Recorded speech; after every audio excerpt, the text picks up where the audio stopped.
What's up, everyone? Welcome into the All 22 NFL Show, the official channel of the All 22 Fantasy Football platform.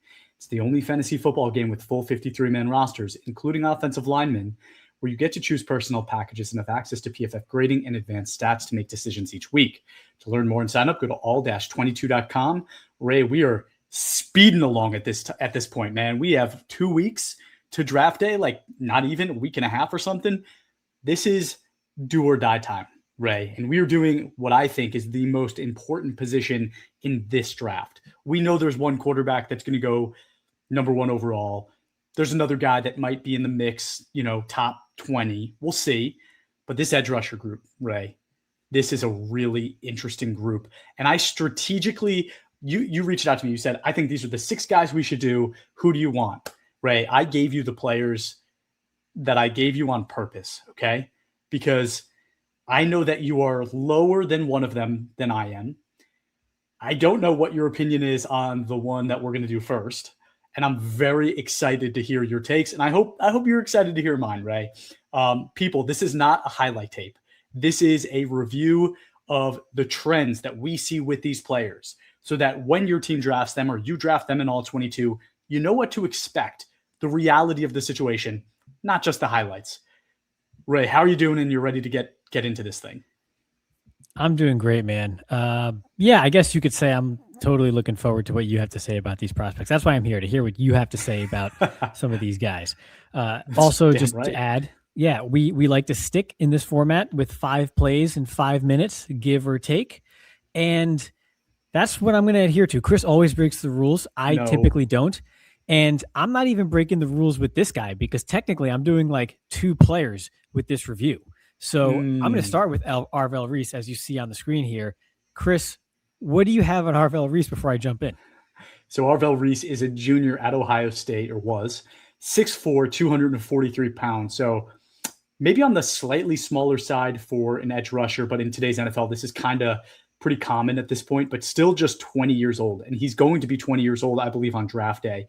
Played 651 snaps on the defensive side and had a 76.5 PFF grade. But Ray, the real thing is, this is primarily a middle linebacker, right? So, I'm curious what you're going to show me. Yeah, the word of the day is "was," right? I don't think that's what you're going to pay. You don't draft this guy at 2 or 3 or 4 overall to be a middle linebacker. I don't think. Are you sure? They're talking about that for Sonny Styles. So are you sure?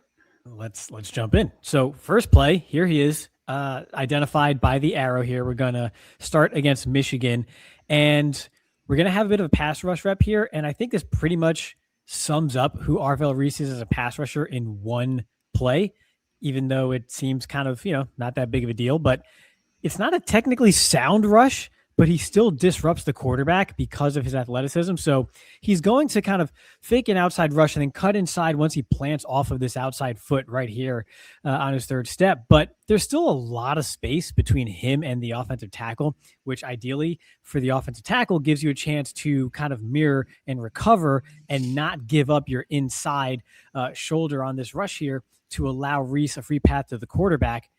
But Reese is athletic enough to still just kind of beat that and kind of close that space anyway, and at least get in the lane. So it's not a quarterback hit. It's not a sack, but really there's too much space here to begin kind of your crossover move. An experienced rusher would really kind of sell hard on the outside and close that space and get on his toes before kind of crossing back inside. But Reese gets away with it. I think that's kind of the point here. He's so gifted. He's so athletic. Even if he's not technically sound, he can kind of get away with it, right? His athleticism lets him do things that other people just can't. So here we go. We're going to line him up kind of as an overhang defender here. And this is just kind of a simple coverage drop back here. And it's not to show like deep coverage range. It's just to show that, hey, he sees it and he just goes for it and he flies downhill. Even when he drops into coverage as an edge defender, you're not going to really see him deep downfield like that Micah Parsons highlight against, I think, the Giants on that wheel route a couple years back.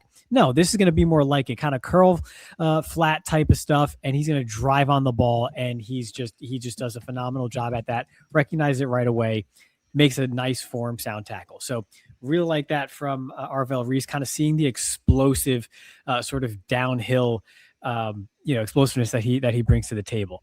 So next play here, I thought I had two angles of that other play. I guess I do not. So here he is, number 8, lined up outside of the tight end here to the left side of your screen here in kind of like a Leo sort of position here. And this is a really good job of just kind of squeezing the edge here on the cross block, staying square, keeping, using that inside hand and shoulder to keep yourself free and hold that outside position. But we just talked about the other day how Sonny Styles would often do something like this, but wasn't quite as good at finishing the play. Arbell Reese finishes the play here and plays through that initial cross block. He doesn't do enough just to set the edge, but he finishes here. He's going to then sort of wrap around and assist on the tackle here after setting the edge to the outside. So it's kind of a linebacker, kind of a defensive end, that Leo position here. He can kind of do it all in the box. Now we're going to line up off-ball linebacker, and I talked about it with C.J. Allen, except that Arvell Reese is bigger, faster, longer, right? That sort of subtle, just right here as the tackle's climbing, that might be a guard, as the lineman is climbing towards you, that last sort of step to the line of scrimmage to really press the line and then peel and make the tackle in the run game. That subtle step there is such a huge difference. If you recall, Chris, I absolutely couldn't stand Chris Paul out of Ole Miss, the linebacker in last year's draft class, because he didn't do this. It makes such a difference when you just continue to press the line of scrimmage. So watch again, number 8 here, Arbell Reese, that last little step right there to then go ahead and assist on the tackle instead of getting kind of washed out of the play by standing and waiting. Here we go again, number 8 here, and we're just going to play off of this block and make a tackle. So we're not just flowing to the ball in space.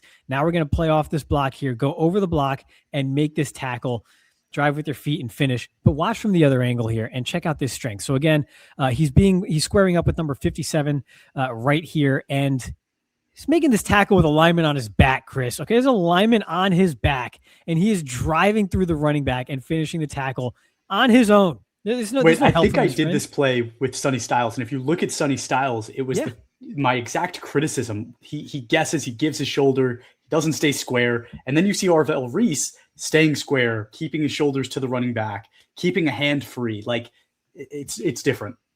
Yeah. And you see how that in one play that encapsulates the difference and how that difference matters. Those little things matter, right? Mm-hmm. Damn, look at how long he looks. Number 8 again. That is an edge rusher's body at linebacker.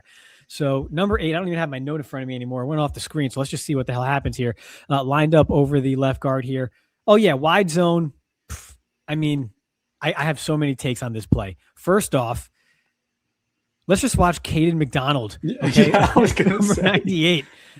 Boom! Like, are you kidding me? Like, he's what awesome. in the hell? He's incredible.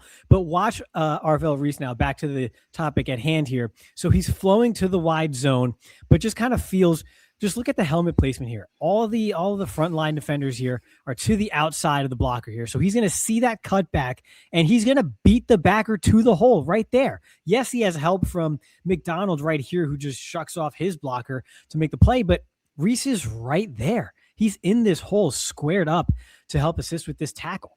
So yeah, and then helmet off for McDonald, just straight beast. But again, Reese is right there. He's beating the running back to these holes. You see him again, middle linebacker here, and I'm just gonna juke the block out of my shoes and go ahead and make the tackle again. Like, I mean, come on, you can't teach this. You're born with this. Just the running back hasn't even made his cut yet to this hole, to this backside hole right here to the left of your screen. He hasn't even cut yet. And Reese has already juked out now the lineman and is in the hole again, square to the ball carrier, and makes a tackle. I know we're doing edge rushers. Is Arvell Reese the best linebacker in the class? I don't know. Last play here, we're going to end this on a highlight with a sack. You might know this already. So again, he's lined up at linebacker, but kind of prowler here. And he's going to fake kind of a drop back into coverage and then rush off of the left tackle and make the sack here. And there's a couple things here to note. First off, he's a linebacker. He drops into coverage quite a bit. We've seen that already. So you have to kind of play off of him dropping into coverage when he makes that fake right here. Now, with that said, okay, now he's coming. Lineman is open to the gate right here. Now, oftentimes, given this sort of traffic jam right here to the left, you may be able as a left tackle to kind of recover and just kind of ride the rusher, kind of push him down the line and pin him and allow your quarterback to kind of work around that. But Reese is just too athletic. He's too quick for that. He's going to beat your inside shoulder and then just go ahead and make the tackle. You kind of see it better from this angle here. Just no chance for the lineman to recover here, the tackle. He's got him off balance, and he's using his arm length to keep him at bay and not kind of get his feet and then drive into Reese. And then from there, he just shucks him off and makes the sack. So that's athleticism, that's length, that's that kind of hip swivel there to kind of bend the edge and finish the play. So that was way more than 5 minutes, but that's basically because Arbell Reese is two players in one.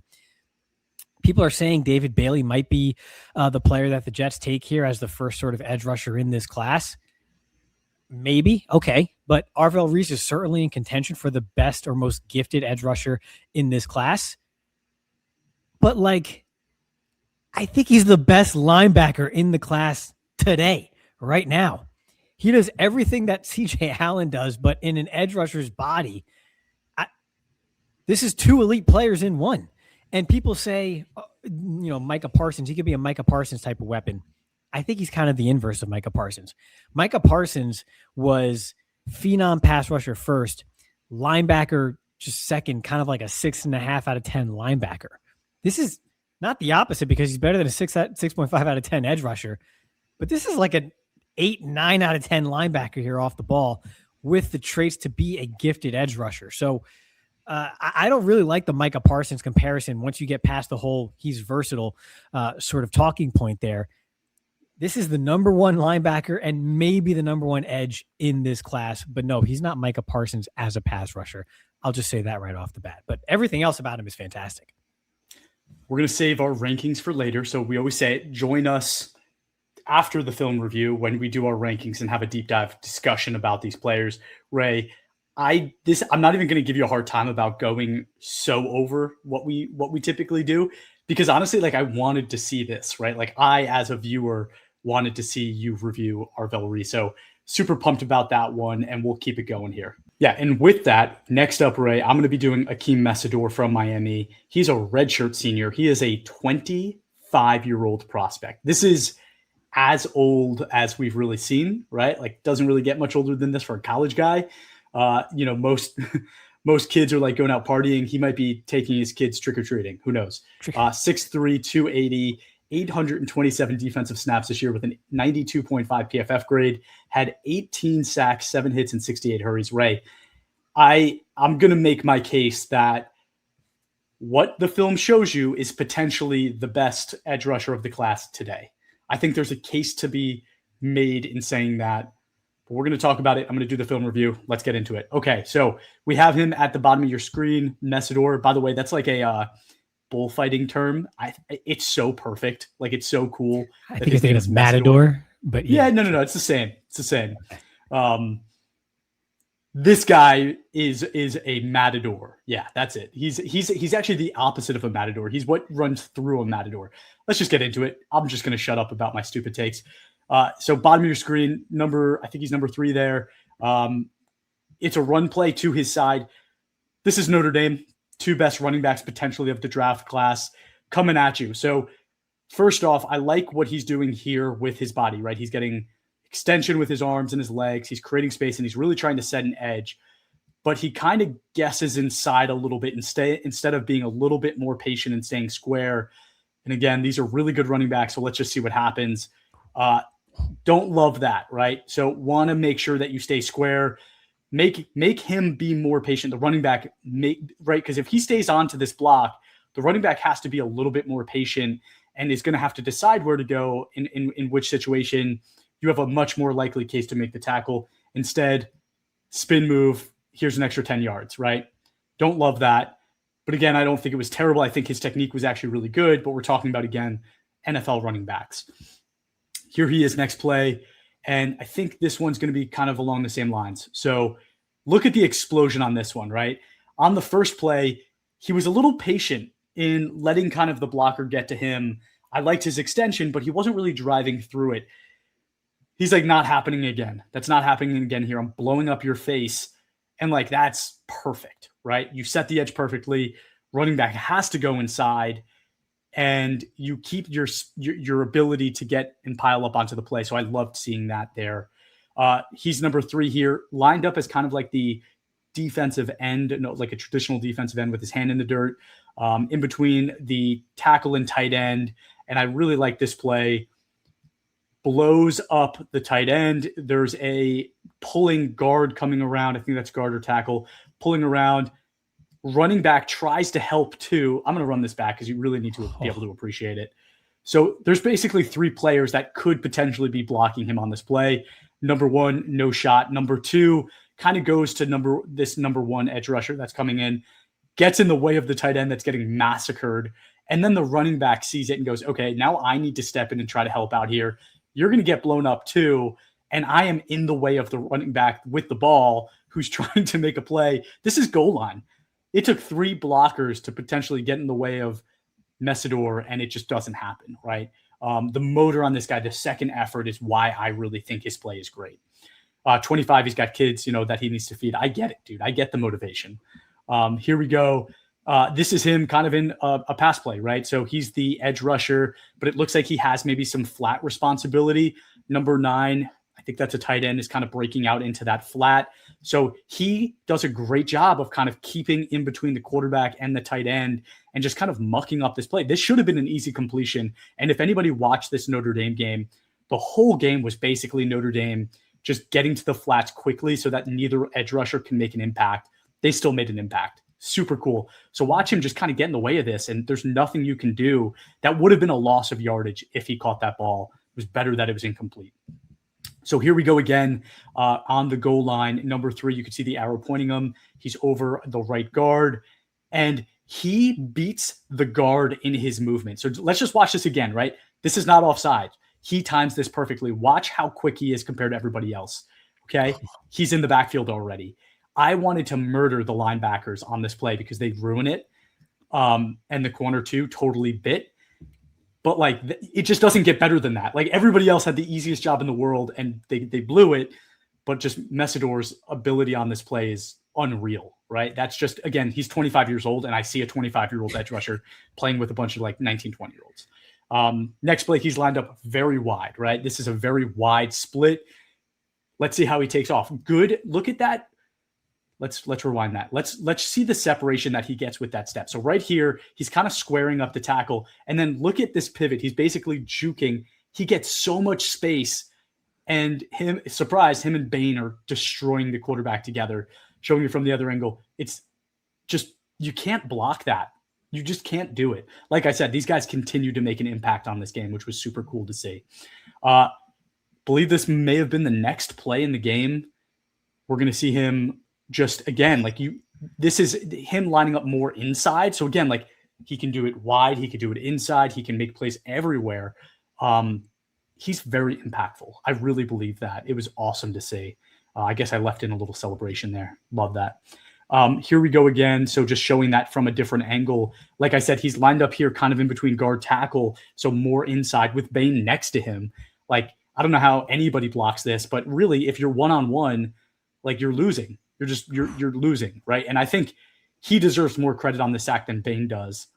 And that's really all I have on Mesidor. But really quick, I call him Grandpa Messi. Grandpa Messi is a fully developed edge rusher that will make an impact right away at the NFL level. This is a day one starter and a serious impact player for teams like today. If your team takes him, expect him to make a difference. I think his play strengths are amazing against the run, and he has multiple moves and multiple ways to win in the pass game as well. This is a complete player, and like I said, I think there's a case to be made. Edge rusher 1 film-wise today, this is the best edge rusher of the year last year. But he's 25 years old, and there's a lot that we need to take into consideration there. So very excited to talk about this guy. All right, so we'll save where we draft 25-year-olds for the latest part of this episode. Other than just watching this, it's clear to see why Miami made the national championship game this past season. So without further ado, we're going to talk about the other Miami edge rusher, Rueben Bain. Same game, different name. Chris, what do you have on Rueben Bain before jumping in?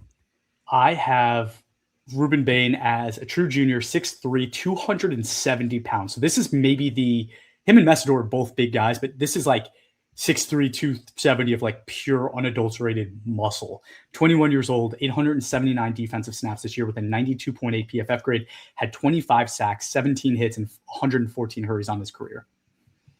Yeah. So we're just going to keep it going here, keep this train rolling. Rueben Bain, number 4. You're going to see him lined up at the top of your screen over the left tackle inside of the tight end.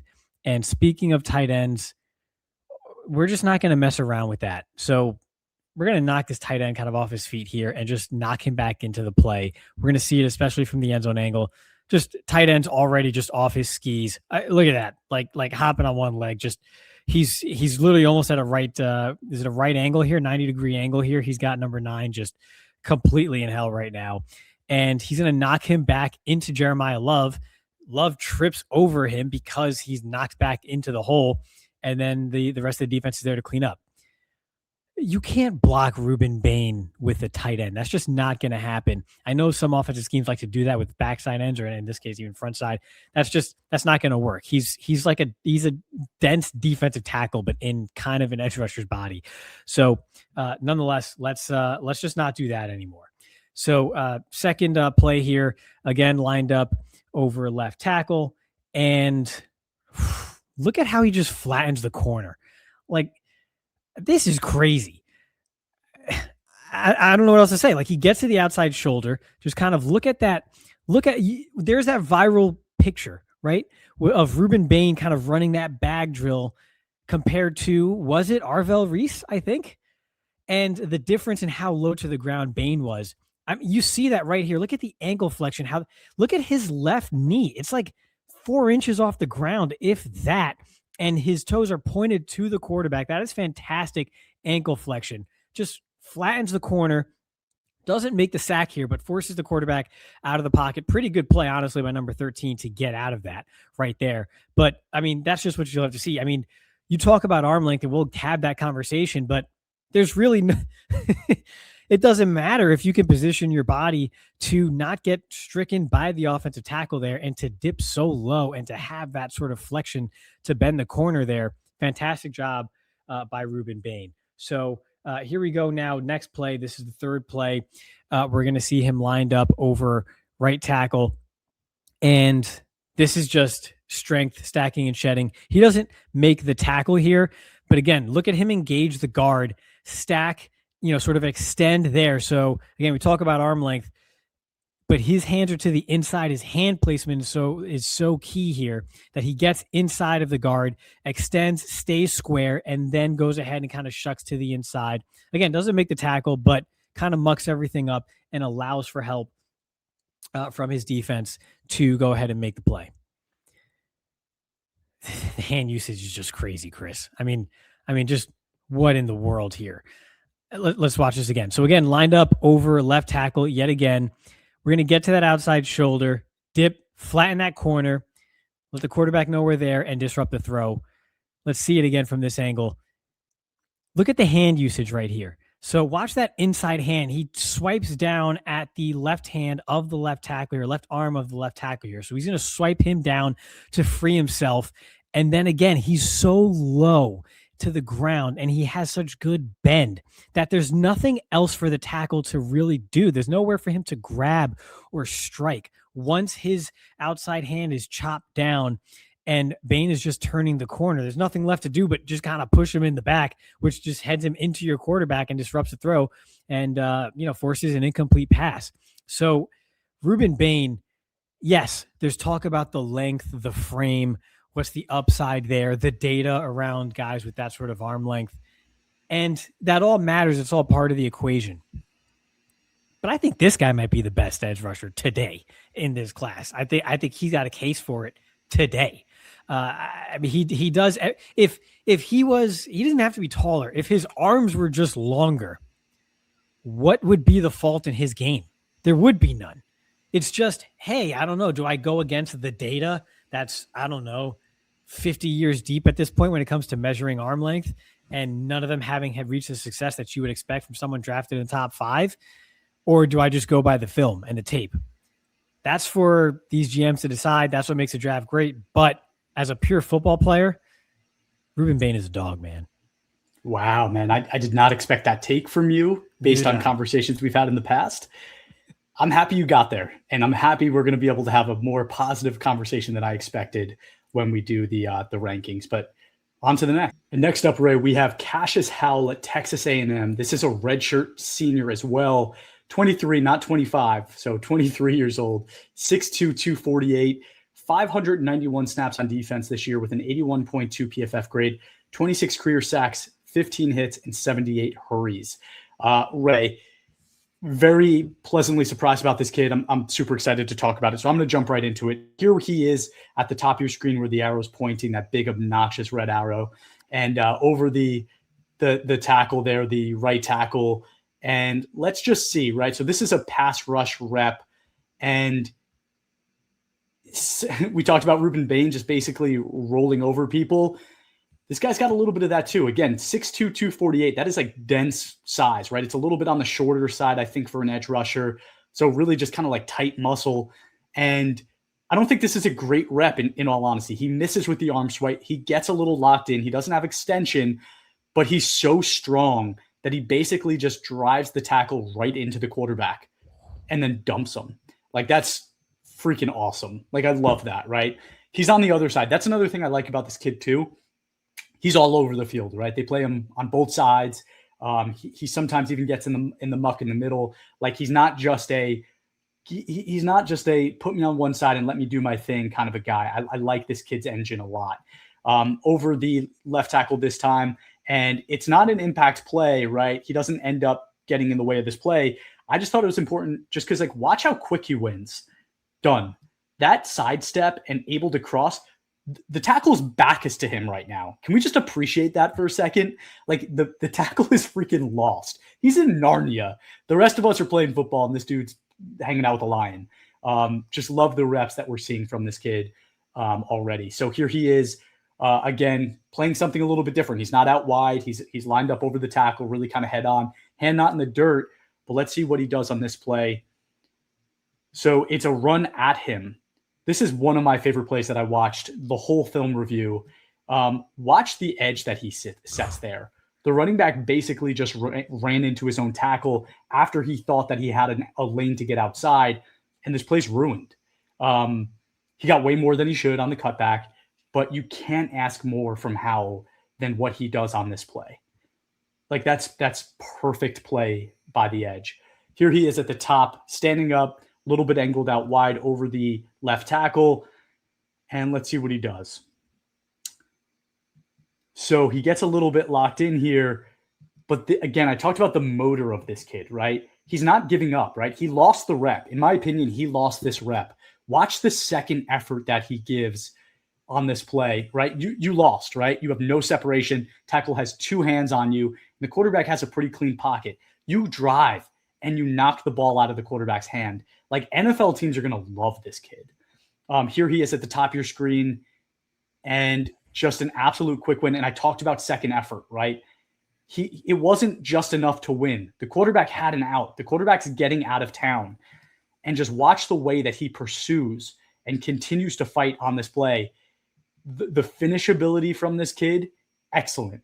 Like, truly, truly excellent. I loved everything I saw about Cashius Howell. There wasn't a play that I saw that I wasn't sure if he was giving me his full effort. The high motor, the play until the whistle, his Euro step, his bull rush, everything is a strength.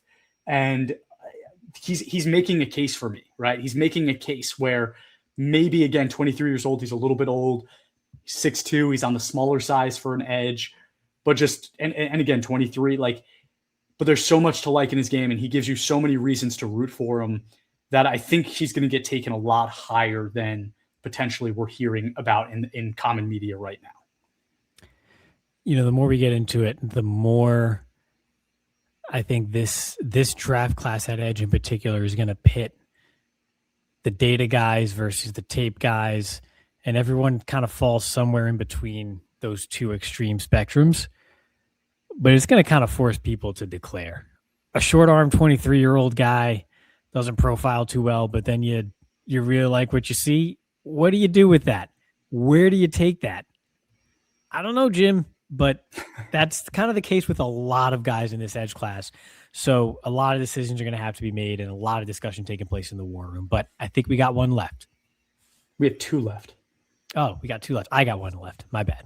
So my last one is Keldric Faulk, the edge rusher out of Auburn. Chris, what do you got? Keldric Faulk. So this is like very far on the opposite end of the spectrum from what I'm hearing. So I'm excited to see what you have to say. Junior, 6'6", 285, but still just 20 years old on draft day. 556 defensive snaps this year with a 75.8 PFF grade, 13 career sacks, 9 hits, and 73 hurries. Yeah, bit of a throwback compared to some of the other names that we're reviewing today and that are more so at the top of this edge class.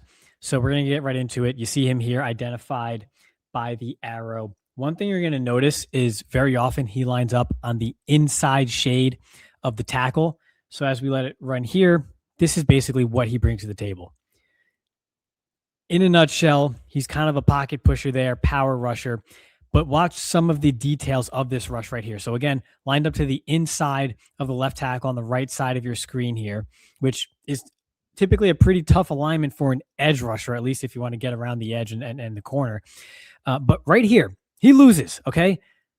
Tackle has his hands to the inside on the breastplate, kind of shucks him down. He loses right here. His hand is not even engaged with the tackle right here. Look at his inside hand, his left hand right here. He lost, right? But really good job of recovering, using that core strength and getting his hand back inside and then just driving him into the quarterback to kind of knock him off his path right here. So good recovery. And I think in a nutshell, this is Keldric Faulk. Doesn't really have great hand usage, not the best technical rusher, but has the tools and kind of the strength to recover and then just bull rush you, walk you back into the quarterback. That's pretty much if I had to take one play to describe Keldric Faulk as a rusher, it's this one right here. So we're going to line him up again, left tackle, again, kind of to the inside. And this is the downside of that, right? You're not very good with your hands. If you can't get that initial push and that rush, you're just kind of stuck. Chris, if I had to take a shot for every time that Keldric Faulk did kind of a rip under move here to try to shed a block, I would have died during this film review. You would have needed a new co-host of this show because it's the only move he knows is a rip under. And that's not going to work when you're stonewalled and trying to cut back inside here. Lets the quarterback out of the pocket. Doesn't gain much there. But again, he didn't win initially. There was no counter. There was no plan. There was no sort of phase 2 to his rush. He was just stuck. If every rusher was Keldric Faulk on that play, the quarterback would have had all day to throw the football. So here we go, lined up now over right tackle and 2-point stance. And there's that power again. This is what he's going to bring to you in the run game. So again, number 15 right here, going to get his hands inside, inside the plate of the tackle here and just extend and just push him back. Oh, look at that. Another rip under move. This time it works because he just gets himself inside to the hole and helps gang tackle the running back there. He wins that rep with power. He wasn't very technically savvy. There was nothing great about it. Just get inside, extend, and then rip to the into the hole there. Now we're going to see him lined up again off of left tackle here to the outside. You can't really, he's not a speed rush guy. He's not a speed rusher to the outside. You're going to see it here. He can't really get to the outside shoulder here. He doesn't, again, what am I talking about? Look at his inside hand, his left hand right here. What's it doing on this rush? It's doing nothing.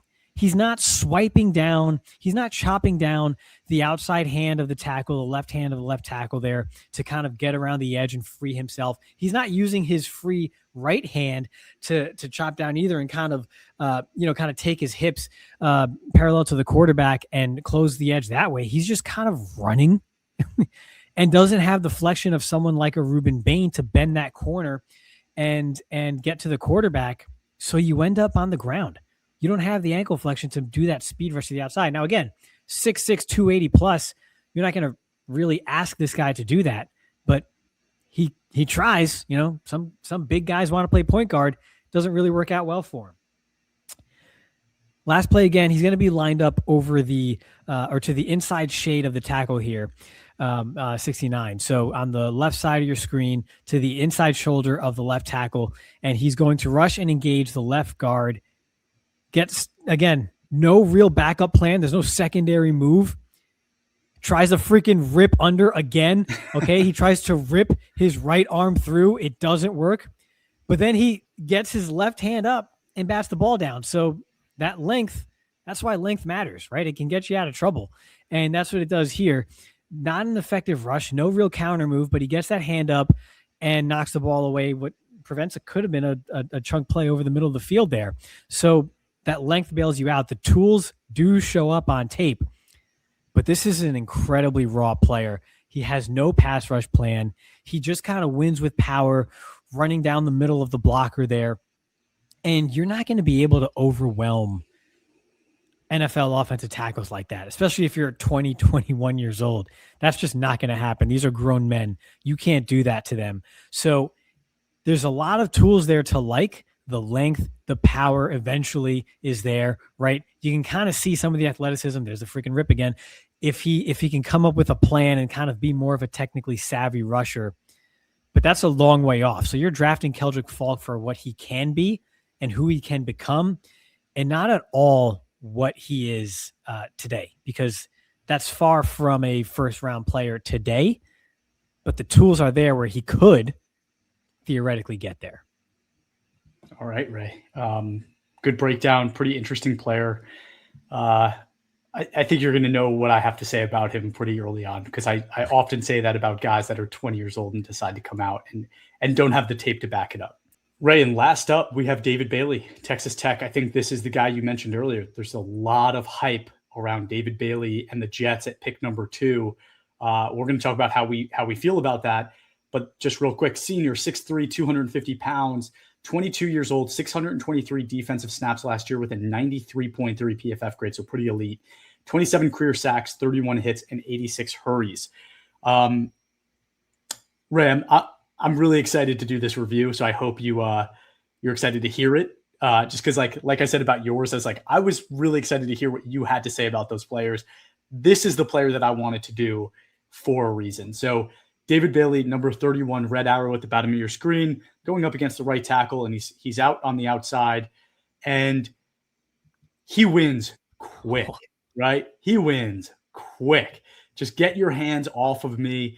You're not big, strong in a way that is going to affect my game. Quick strip move, swim move, and I'm by you, right? Before you could blink, I'm by you. And I think that play really encapsulates the best of what David Bailey has to offer. There's going to be more of it, but that's a play that shows that. Here he is on the top of your screen going against the left tackle. And here there's a little bit of a bull rush. And I think if he doesn't win quick, sometimes I worry about the second effort. I also worry that his plan isn't malleable. Like, if he thinks that I'm going to win with speed on this play, I don't know if there's an adjustment that he's willing to make when he loses, right? On this play, he loses and he gets really deep. The guy next to him doesn't really get much of a rush, and this huge, massive hole opens up because of how deep David Bailey got on this play. Get off, right? You need to rip your hands. You need to be ripping and getting the tackle off of you so that you can close that gap and start to help out on this. And he's like nowhere to be seen and basically kind of gives up. Like, if you look at him on this play, he's 5 yards further than the play was ever at, and he's 10 yards from the football. Like, I do want to see more effort on a play like this from a guy that we're talking about this highly. Just like, get him off of you, man. Start attacking, right? Try to help out. Here he is in a different kind of format. Hand is on the ground this time, right? Let's see what happens on this play with the hand on the ground. Again, he's just so freaking quick that he runs right by the right tackle, and the play's done, right? So, like, this is, again, what just makes this kid so special is that speed and his ability to win with bend is really top notch in this draft class. Like, you don't even, like, you showed Rueben Bain how low he got. He didn't even need to do that because of the speed that he has, right? He is like a different athlete than some of these other guys. Like, you see it in his frame. He's kind of long looking. Like, he has 250 pounds on that frame, but it looks very long, and he wins that way. So here he is, bottom of your screen, 31 over the left tackle, pretty far outside in a 2-point, right? And again, it's like when you don't win with your initial move, the tackle gets hand on. The tackle kind of holds him a little bit, but like I do want to see him fight more, right? When you lose a rep, just keep fighting, right? Like I understand you're trying to get a holding penalty, fine, but like just keep fighting, right? Your teammates are relying on you. Keep fighting. Here he is again, same kind of stance, 2-point on the outside, pretty far off the edge. And he loses again, and he just drifts, right? He just drifts past the play, and there really isn't that second effort to try to come back and make a play. And the quarterback gets outside of it. Luckily, his guy on this play, Bailey's teammate, is there to make a play. But like, just don't run yourself away from the play when you lose a rep. Like, you have to fight. At the NFL level, you definitely have to fight. Here he is again, kind of same exact position, 2-point stance outside of the right tackle. There's a tight end there too. He's even outside of that, right? Pretty far to the outside. And this is the speed, right? If you don't block this guy, he is fast enough to run down a running back. Like, that is the speed. This is the way that this guy is going to be effective at the next level. Coaches are going to love that, right? And I totally get it. Okay, I think this might be the last play, maybe one or two more, but I thought it was important to really break this guy down considering how highly he's being talked about. He's a little bit tighter on this play on the left tackle, and it's a run play. Tackle gets hands on, and watch how dead his feet are at the point of attack. And he just gets driven away, right? And he basically is not impactful on this play. The tackle basically just moves him away. And I think the tackle was like, hey, run behind me, dude. Like, come right here. I got him. But 73, does his job. But there's this extra guy that comes in and essentially makes the play. I just want more, man. I just want more from a guy that we're talking about this highly. So all in all, this is a really interesting guy because the size, the athleticism, the build is all awesome for today's NFL. And the body of work is great, right? Like you talked about it. The analytics guys are going to love 93.3 PFF grade, 27 career sacks, still 22 years old. Like, he checks a lot of the boxes. But the play that I see is a guy that struggles against the run and will struggle against the run against strength players, right? I also think there's an effort concern that I'm seeing on film where there's not a lot of second effort. There's not a lot of finishing plays. And I don't know what to do with that, right? And we're going to talk about it during our rankings, but personally, I'm going to struggle taking this guy above some of the players that we've reviewed today. Wow. Struggle is a strong word. I won't. I don't think I will. I think I really like David Bailey. We'll see how much I really like David Bailey when we get into our rankings. So what are we waiting for? Let's do it, dude. So while we kind of switch up the gears, want to welcome in audio-only listeners. If you are just joining, go to YouTube. We just broke down the top 6 edge rushers with a film review to show trends of what those players actually are. Now, Ray, I am excited to do this ranking because we mentioned it. Like, there is this group is great, like truly great. And there may not be a Will Anderson or a Aiden Hutchinson. Maybe you disagree. But the group as a whole is really great, where I might have a first-round grade on 5 of these guys, right? We've reviewed 6. That means maybe 1 I don't. But really, really, again, excited to go into this with you. I feel like we're going to disagree right off the bat then. So should I just start with who my well, first, before we even get there, let's not go negative right away, right? Let's not go negative right away. I feel like we could have done 6 more of these guys, right? If we were able to, we could have done another 6 more. I mean, you have guys like Malachi Lawrence, Gabe Yakis from Illinois. Malachi Lawrence is from Central Florida. I could have asked you to do Deny Dennis Sutton at Penn State, my guy, but we can only do so much right now. Dude, R. Mason Thomas. R. Mason Thomas, Oklahoma. Yeah. Well, those Clemson guys, whatever. But yeah, I mean, we could have done another half dozen more and still needed like another half dozen to get through the true day 1 and 2 guys. It feels like, I mean, we are Seriously. talking over a dozen edge rushers with legitimate day 2 ability and prospects in this class. So this stretches. Yeah. Do we have a Will Anderson? No. no Myles Garrett, but everything else, once you get past that tier, you got everything else, and you have plenty of different body types and archetypes to choose from depending on what you need. If you need power rushers, like a Deni Dennis Sutton, you need, 5-tech type of guys. Perhaps some of these Miami guys maybe might fit that mold, a Keldric Faulk. We got all shapes and sizes of defensive ends here in this class for whatever you need. So let's do it, dude. Who do you have at 6?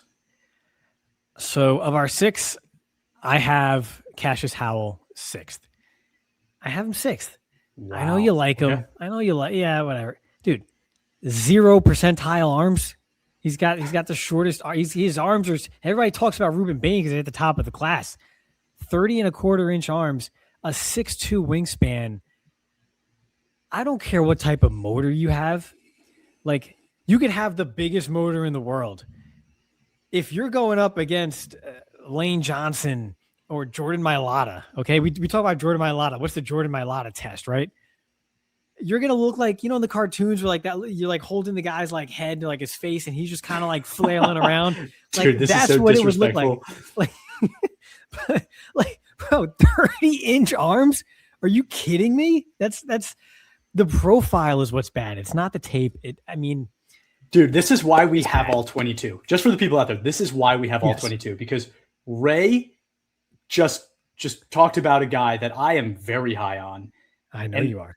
You don't draft him, and I will. And guess what? I'm going to draft the good football player. You have fun drafting the not good football player that you have above him, and I'm honestly shocked. I thought we were going to come here and say Keldric Faulk might actually be 7 or 8 for me. Like I don't think he's 6. I didn't like. There's almost nothing that I liked about his game. Right? He's 20 years old. Got it. Great. So like you hanging your hat on 20 years old, 6'6", 285 is just enough for you to say that this is a guy that's worthy of being ahead of somebody that the film is awesome. And I get it, right? The short arm 0 percentile is a thing and it matters. Doesn't mean somebody with bad film is better than him just because he's bigger and younger. But you need to be elite at something. Like if you're going to have short arms, you need to have Chop Robinson get off. And he doesn't have that. No, Motors always run out. Having a great motor just means that it lasts longer than the other guys. It doesn't mean it's infinite. And you need the motor's not going to save you against just bigger, faster, stronger 60 times a game. It's just not going to do it. We've seen that profile too many times, too often. Khaleke Hudson had a fantastic motor. Where the hell is he these days? You probably don't even know who Khaleke Hudson is. Most people don't. The profile is bad. The tape is great. Like, I wouldn't take Cashius Howell to be anything more than a situational third down edge rusher. Anything more than that, you're in trouble. He's not going to be able to consistently stack and set edges in the run game. Like, it's one thing to do that in college. It's another to do that in the pros against grown men. It just the profile. We've seen it too often. This is where the data comes into play, where to me, I let someone else jump on that grenade and walk through that minefield. It might work. There's always exceptions to every rule. Yeah. But I'm not going to draft that exception as high as I'm going to have to draft that exception in order to get Cashius Howell. So, like, I would rather draft Deni Dennis Sutton in the 3rd round than draft Cashius Howell 50th. Like, why in the world would I do that? I would just take Deni Dennis Sutton a whole round later. I'll take Gabe Yakus around that spot. Like, I'll take Malachi. If I'm going to take a 23-year-old player, give me someone who doesn't have 0 percentile anything. Give me Malachi Lawrence. So I'm not willing to pay the price that it takes to get Cashius Howell. His profile just doesn't fit. So yeah, this is a pure data argument for me. It's not that he has terrible tape. You're the data guy. Yeah, I'm the data guy. In this instance, when the data is 0 percentile, I'm the data guy. Like, sure. So like the reason I am so bullish on Cashius Howell, to me, the film alone, this is a 1st-round pick.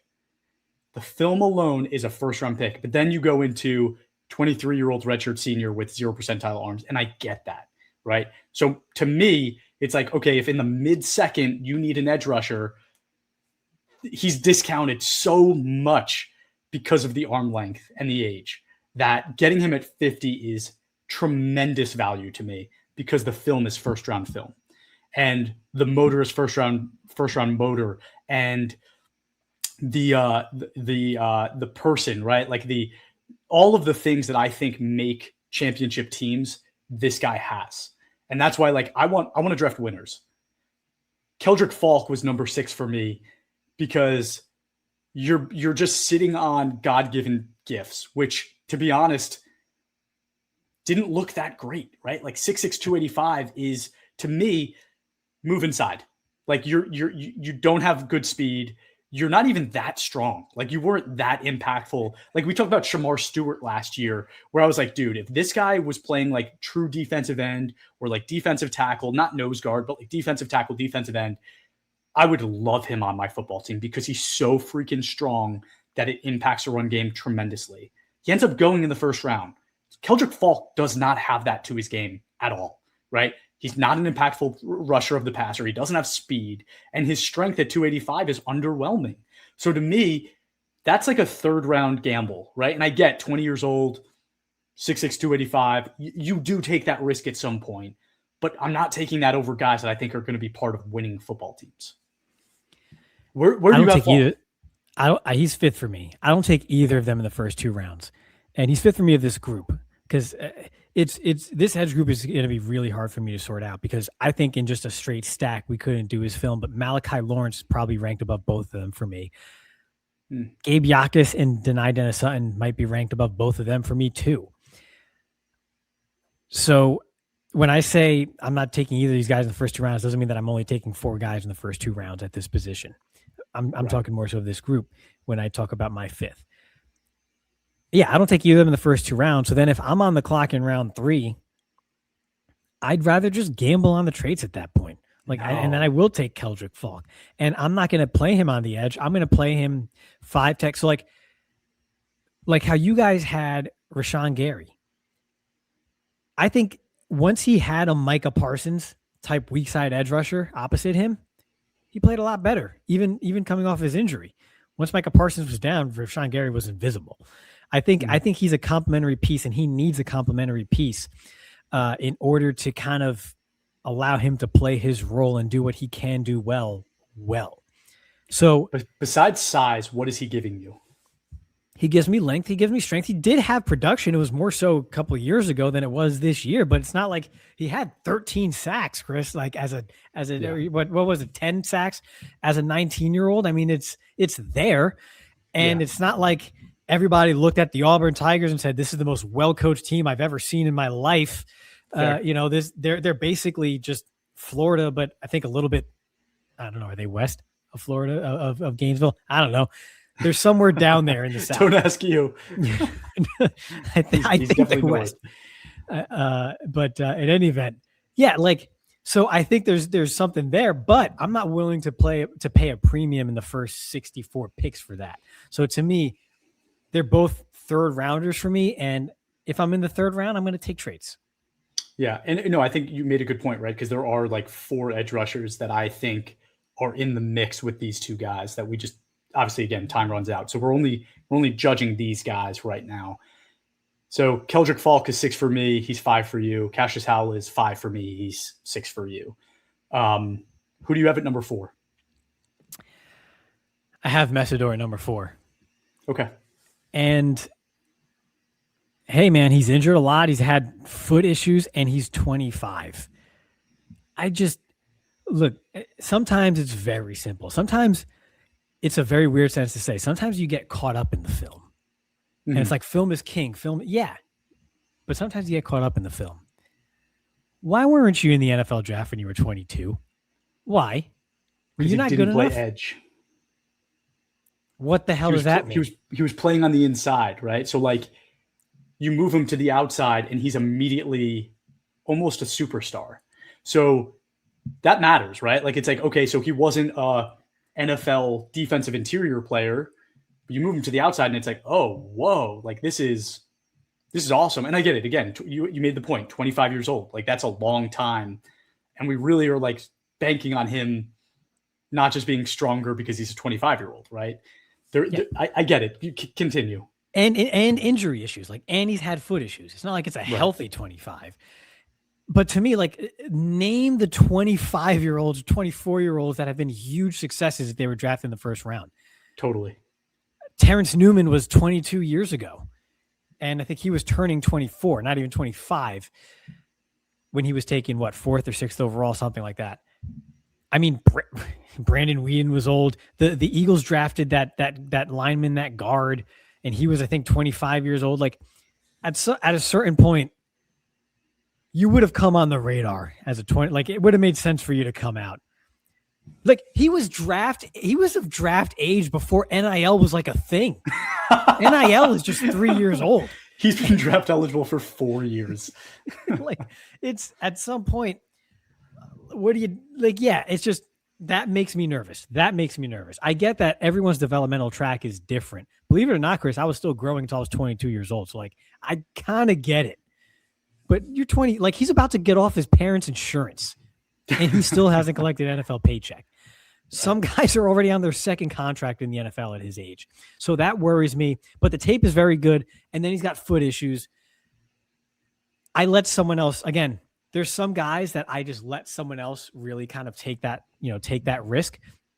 If he's somehow there in the second round, I'm taking him then, because his tape to me is better than someone like Cashius Howell. And I think, you could put the age aside a little bit because the tape is better and he doesn't have a 0 percentile anything, although he's not the longest guy either.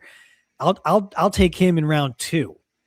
And I get that's probably a hot take for a lot of people, but old injury issues, I'll let someone else take that. I let someone else take those risks. So I have him at 3, and this is my hottest take of the whole episode, but I have him at 3. I understand what you're saying. What I think you're going to say, I'm going to. Oh man. Okay. Just keep going. I think I know. So, Mesidor, I think, is going to be a first-round pick in this draft. If it was another draft, I may be more in line with you, saying like, "Hey, he's going to be in the second round. That's where he should be. 25 years old, injury history. I get it." This draft, this is a first-round pick. Like, this is a first-round pick, and I think you're happy about it because, again, 25 years old, maybe it looks different at the next level, but he is a guy that will make an impact in day one. Like, he's going to be a starter on teams day one, right? And he's going to be good. Like, it's not like he's going to be a starter and be mediocre if he's healthy. He's going to start and be good. Will he ever be great? Probably not, right? He doesn't, I agree with you. He doesn't have that one thing that I look at and go, that's insane, right? Like, he's going to be a superstar because of this one thing. But I also like, all right, this is a terrible take, so take it with a grain of salt. Like, TJ Watt, a little bit, like, you watch him and you're like, what is his one thing? What is it that TJ Watt does perfect, right? Like, and better than anybody else? I kind of see a little bit of like Mesidor in that kind of a game. It's like, you just do everything really well. You're smarter, impactful. You are strong, right? You are strong. You are fast. You're just not elite at them. But when you match that with strength and experience, that's a crazy good football player. And I like that. Like, I like that about Mesidor. So, hottest take of the whole episode, David Bailey is 4 for me. I would never draft this guy top 20. And I get it, right? If you told me that the Packers took Micah Parsons this year, and for the first 5 games, they literally said to Micah Parsons, you got here a week ago, just go after the quarterback. We're going to take you out on plays we don't want you to do this because we need somebody that's going to be able to play within the playbook. Just rush the passer. If David Bailey had that kind of respect and could go on a team and just do that, he would be awesome, right? Like, just go be fast and go as quick as you can to the quarterback every single time. Awesome. He doesn't do anything else well. And he also has no motor, and the effort is poor. Like, it's legitimately poor. Why would I take that over some of these other guys? Even Cashius Howell, I look at and go, this is like this is what that there's balance, right? Where I get it, 0% arm length. Like, you're not going to do that. There is balance to this. So you do take David Bailey before him, but like, your gut doesn't feel great at the end of the day. And I get it. Like, there's been guys where you and I have said this about, like Brian Thomas Jr., Who is the safety that the Rams took? Cameron Kitchens. Like, there are guys that are good NFL players that I've said something similar about, where I'm like, this guy's motor is just not there for me and the effort isn't there for me. I'm out. And hey, guess what? 2 years in the NFL, Jags are potentially going to trade away Brian Thomas Jr., right? Am I wrong just because he had a good rookie season? No. And that's what I'm saying about David Bailey. Like, he's going to have reps where you're like, this dude's awesome. And again, a team might draft him and say, just go after the passer. We'll do everything else. Don't worry about it. That's how you're going to be impactful for us. Fine. But if I want a guy that's, again, we're talking about 2 overall in the draft. If I want a guy that's going to be a cornerstone piece of my team, he can't be a personality issue and he can't have lack of effort. That's non-negotiable for me. Chris, I get it. But I feel like you're discounting him a little bit. There are reps. He went against Maxi Hanachor and blew him up in the run game a couple times too. Like, it's there. Ianachor is there. As raw of a tackle prospect. I get that we like Ianachor, but he's so raw. Come on, man. It's different. There's levels to this. Yes, that's the point. There's levels to this. And his pass rush ability is kind of king, but I don't have him number 1 because of some of the things you said. And I think there's a high bust factor I think there's a huge bust factor. I think there's a bust factor with all these edge rushers at the top of this class, if we're being honest. Of course there is. Now, there's some insurance with some of these guys that we're going to get into when we talk about the specific names. David Bailey could absolutely bust. He absolutely could bust. You could see it. And if he goes to the Jets? Yeah, come on. Sure. You're right. And then what's going to happen is he's going to get cut. He's going to get traded for a 5th round pick or 4th round pick somewhere. He's going to have a pretty good year. Then he's going to go to a 3rd team and he's going to win a Super Bowl and he's going to have 12 sacks in a year and he's going to revive his career somewhere on the West Coast. That's probably what's going to happen with David Bailey. Maybe. But yes, there's a high bust factor there, but I think you're discounting the fact that he has some very elite tools as a pass rusher, and they do show up. I mean, we're not talking about Vernon Golston here, okay? What you just said sounded like you're talking about Vernon Golston. So I think you're being way too harsh on David Bailey because he could be a top 6 pass rusher in the NFL. He absolutely could be. No. He's No got way. the tools for that. Yes, he can. He's got the length. He's got the burst. He can absolutely do that. He could turn the corner. He could do all of that. He can win fast and turn the corner. He's got the flexion. He can do that. Okay, if you're saying pass rusher, meaning like not an edge player, like only his pass rushing prowess could potentially be top 10. Yes. Maybe. But like, yes, there's so much that's still needed, right? It's like you can't just rely on being faster than everybody else at the next level. Like, you need to develop actual moves. Just can't be speed. No, it can't be speed, but it's there. I Sure. think he's better than like Caleb like you just read to me Caleb Chason, like Barcavius Mingo and Vernon. I would take Golston is what it Chase sounded on over like. him. You are crazy. No way. I would have. No way. I Coming off an ACL? Oh, jeez. Just telling you what I feel, man. Look, I see what you see, but I think you're just heavily discounting the upside there. Like, to me, David Bailey, I don't feel comfortable doing it, but I'll take the swing. If At 2? Arbell Reese isn't there, relax. If Arbell Reese isn't there, Okay. if Arbell Reese isn't there, like, because what's the alternative? Rueben Bain, a 100-year outlier. Like, what do we do? At least I'll have someone that I know I can work with. I can't, like, can you hang from the monkey bars and gain like 3 inches in arm length? Like, I don't think that works. Like, no chiropractors Dude, doing there are that. surgeries for everything now. There probably is, honestly. and maybe you do that, like, hey, sit out training camp, let's get this procedure done right in the wrist. You'll be fine. You'll do some rehab in August, be good to go. Okay, so real quick, right? So like you had Mesidor at 4. I had Mesidor at 4, yes. And you said like middle 2nd round for him. That's like your take. That's where I would take him. Yes, that's where I feel All better right. about taking him. Who do you have at 3? At 3, I have Bain. I have Rueben Bain. Okay. Yeah. Okay. Tell me And why. I just wish his arms were 2.5 inches longer, and then he'd be. Dude, you're he'd like be this. the best. You're like a analytic cuck. Cuck. I know. Cuck. Yeah. You said that weird. I did. Yeah. But here's the thing. I love Rueben Bain on tape. I love everything about him. I could sit there for hours and watch him and talk about his hand usage and the dip and the rip and how he's not giving any surface area to any of these tackles. And hey, man, this is I could sit there for hours talking about hundreds of things that he does well. But am I going to be arrogant enough to sit here and say that I can defy decades worth of data that tell you that this guy is not going to be an all-pro, perennial Pro Bowl type of player? Am I arrogant enough to do that? No, but okay, pause for a second. Yes. What you just said, you are making the claim that you believe one of these other guys is that, right? By putting Bain at 3. David Bailey, I just gave you all the reasons why I think that's not going to happen, right? Then there's Arbell Reese, who we haven't spoken about yet, and I'm excited to. We're going to be a little bit more positive when we talk about Arbell Reese. But like, the dude hasn't played edge yet. So you're basically like, I want a guy. I'm not taking this guy as my first edge rusher who shows me everything I need but has short arms, because I don't think he can be an all-pro.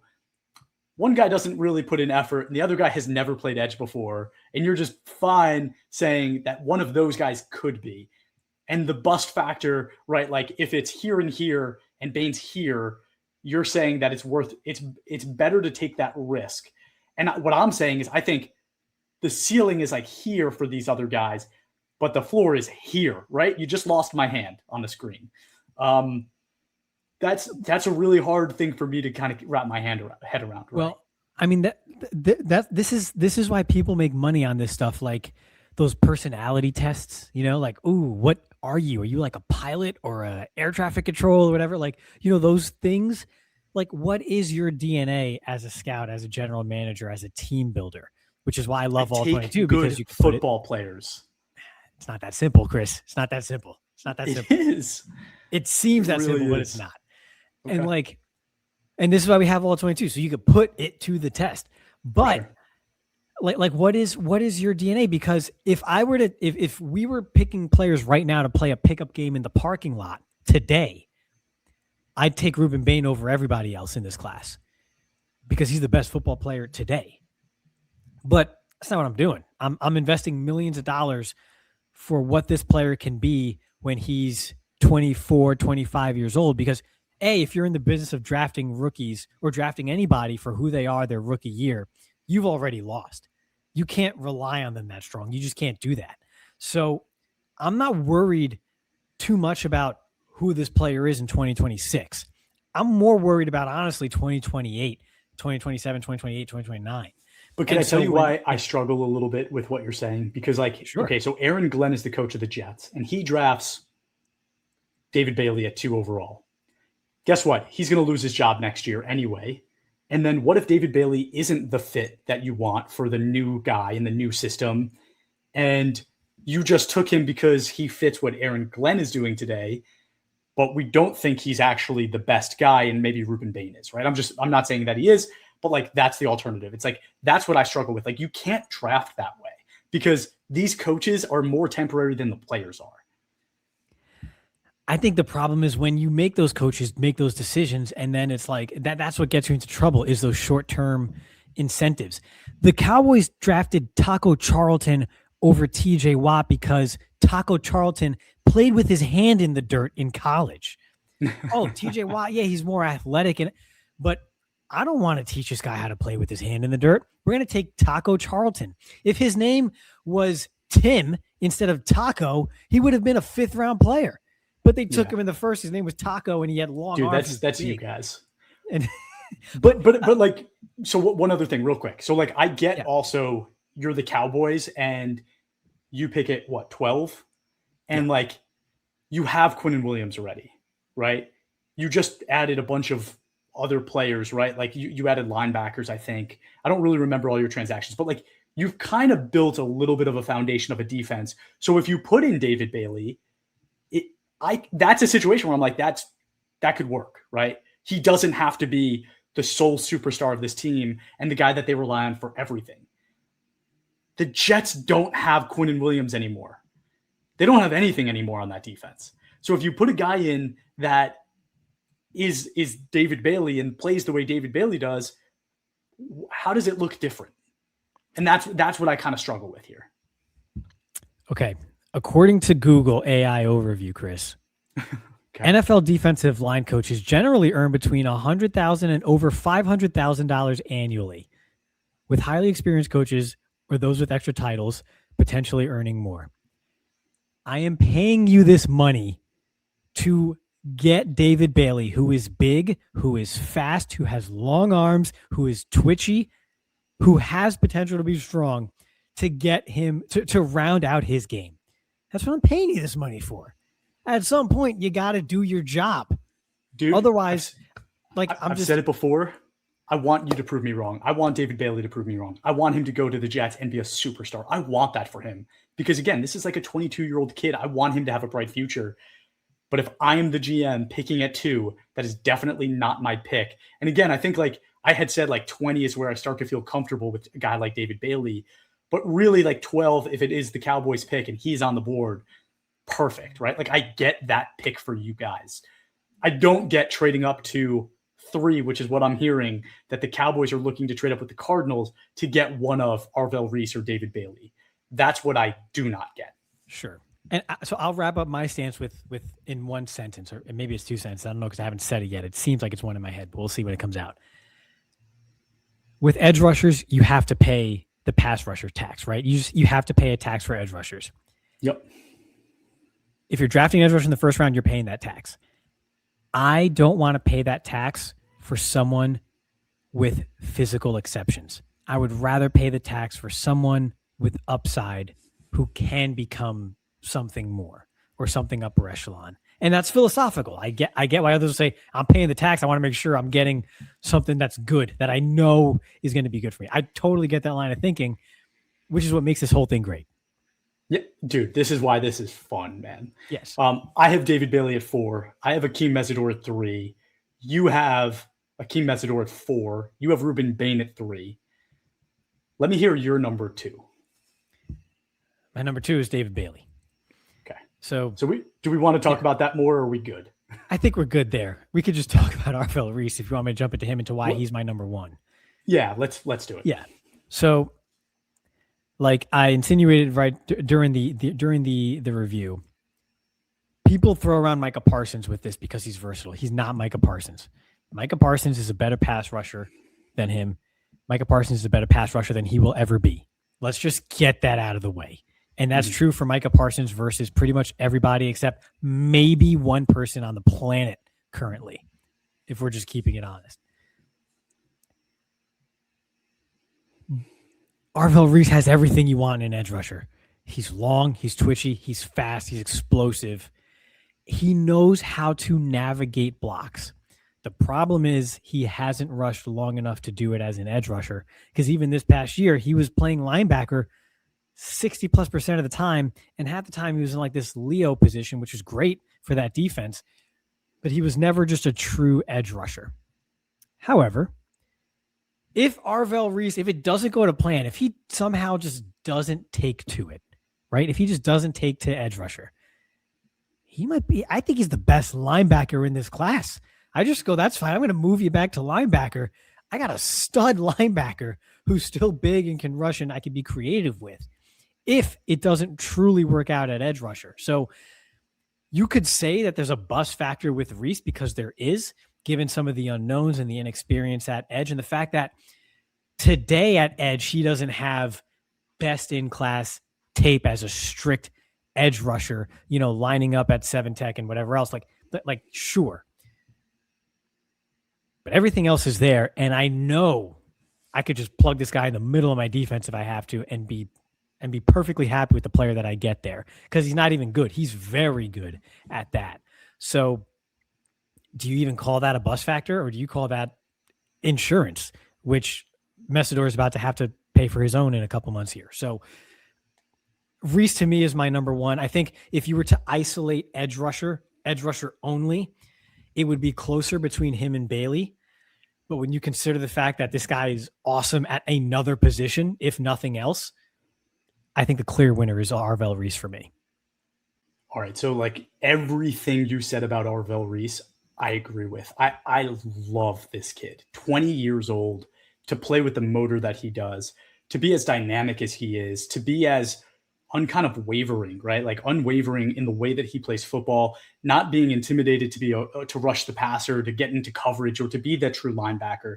Like it takes a special player. And Ray, when you watch film of some of these guys and then somebody else is constantly catching your eye, that's how you know. And when I'm watching Sonny Styles and when I'm watching those other Ohio State defensive players, the player that I was like, this is the best player on the field, it was Arvell Reese. I am nervous that him moving to edge is not really the right thing for him because you said it. This is the best linebacker in the class, and I don't think it's close. Like, I think it's a country mile difference between him and the next guy. I would have him at linebacker above Jahad Campbell from last year, meaning he would be like him and Jack Campbell is close. Like, those are the guys that I'm saying. Love Jack Campbell, man. Dude, I mean, he was the number one all-22 linebacker last year, right? So, like, wasn't wrong for loving Jack Campbell. He does the little things really well. Arvell Reese is close. Like, I'm not saying he's above Jack Campbell, but it's really, really close between those two guys if he's a linebacker. I think his body looks like you said it, like he looks a little edge rushery, but he's perfect for linebacker in today's NFL, where I kind of think the right answer, and I think he said it in an interview recently, he said, I'm an outside linebacker, right? He didn't say I'm an edge rusher. He said, I can be an edge rusher. He's like, I'm an outside linebacker, maybe an edge rusher. Maybe he's just not like, maybe that's the right answer. It's like, don't put him in the middle. Let him be an outside guy who's going to rush the passer like crazy all the time, but he's a linebacker. If that's the case, I have him at number one, but today, knowing that I don't think I would put him at edge, I have Rueben Bain at number one, and I have Arvell Reese at number two. Oh. I get all the things you said. Can't take the exception, the 100-year exception. Rueben Bain is the exception. He's different. He is the meanest player that we've seen play defense in years. Like, I had talked about Terrell Suggs being kind of my player comp, and I understand there might be physical differences between those two guys, but the mean play is what makes Rueben Bain Jr. so different. I love this kid. And like this might sound so corny, and if somebody in the New York media has already said this, sorry in advance, you need to bring Bain to Gotham. Bain belongs in Gotham, Ray. He should be the pick at number 2 for the Jets. That's what they should do, because they need a guy that is not going to bust. They need a guy that is going to be a cornerstone player for them for years and that they can rely on. Again, even if he's not an all-pro, is he going to be the leader of your defense for years? Rueben Bain Jr. can do that for the Jets. I like him for the Jets. Arvell Reese is awesome too, and I get it if they decide to go Arvell Reese, but that's who it would be between for me, and it has to be one of those two guys. I get what you're saying. I have a worry. I just have that worry. Like, again, how effective can Bain be if NFL tackles are able to get to that spot? Like, we saw him he left those tackles in a just in the wind. Tizzy. Yeah. Like they literally couldn't even touch him. They didn't touch him. NFL tackles will touch him. Then what? That's the only thing. It's like, I know he's going to be good, but then what? And that's when the mean comes in, Ray. That's when his meanness is what is attractive. It's like, this dude is going to be so vicious. Like, it was my issue with Bailey, is like, people got their hands on Bailey and it was like, okay, I lost. Bain is never going to give up like that. He's going to fight to the death, right? And most likely, he's going to be the gladiator that comes out alive. That's what I really think about Bain. I guess. I feel like the Jets organization, just everything around the Jets, wears down everybody. I think no matter who you are, you will succumb to that stink at some point. So if you have to rely on motor and everything, I think it just wears heavy on everybody, man. But I get it. And I think what's interesting, all I got out of this discussion, if we did like a 2-man all-22 draft, startup draft with everyone, and we just built our own teams, I think we'd get everybody we want. Yeah. Because our philosophy is just completely different. We would just get, like, I'm not touching Bain. I'm not touching Mesidor. You're not touching Bailey. Like, we would get exactly who we want. The team Except for Arbell Reese. We would fight over Arbell Reese. Yeah, that would be the winner of the coin flip. Whoever gets first overall gets Arbell Reese. So, and again, though, that's why I love this, because I guarantee there's people screaming, how much of an idiot I am, because it sounds like I'm ignoring the tape, and trust me, I'm not. It's just when it comes to this in particular, I do rely on the data quite a bit for this in particular, and others don't, and that's what's fantastic about it. So. I mean, that's what makes this whole thing great. This is why Edge is also probably my favorite. I love Edge. I also love Corn. I love them all except safety. I can't stand safety. But yeah, man. Tight end is my weak spot. I can't do tight end. It's like I'm wrong every time. It's so funny. But dude, yeah, like I like 1,000 push-ups. I'd be in the office going to the GM being like 1,000 push-ups. It has to be Bain. But this draft is really interesting too, because it's like the Jets at 2 sounds like they're probably like, I think reality is they're going to go Reese. That's what I think. Then at 3, it sounds like the Cardinals want to get out of town. So is it going to be the Cowboys that trade up, and will it be Bailey? Right. And then Tennessee at 4 also seems like a really good landing spot for one of the edge rushers. I think if Reese and Bailey are gone, they go receiver, because it doesn't seem like Bain is the type of guy that goes into who's the head coach now from the Jets. From the Jets, Aaron Glenn? No. Tennessee's GM that used to be the coach. That used to be the Jets coach. Bald guy. Come on, man. Put me on the spot. Oh, Robert Saleh. Yeah. Robert Saleh, right? Bain doesn't seem like the Robert Saleh pick, although I think it's the right pick if he's there. And then it's like the Giants don't need edge. Then who? Like, I don't know. This could end up being Bain on the Chiefs. Like, it really could. And I'm going to go again. I'm going to go, how did you let, for the 3rd year in a row, Xavier Worthy, Josh Simmons, Rueben Bain Jr., guys that I loved, fall to the Chiefs? It's going to upset me. I mean, you act like it's a far fall. The Chiefs are like picking in the top 12, dude. It's like it's not that big of a fall. It is for a guy that I think is the number 2 player in the draft, potentially. Yeah, I get it. Yeah. But everybody, we went on a rant. Thank you for tuning in and sticking with us. If you haven't yet, go to Instagram, Facebook, TikTok, and X at all22_PFF. Give us a follow, right? And then give us a review wherever you watch or listen to your podcast. Have a great rest of your day. But also make sure you sign up for All22. That's why we do this, is because we love this game, and you can too. all-22.com. Sign up today. Have a great rest of your day. Go.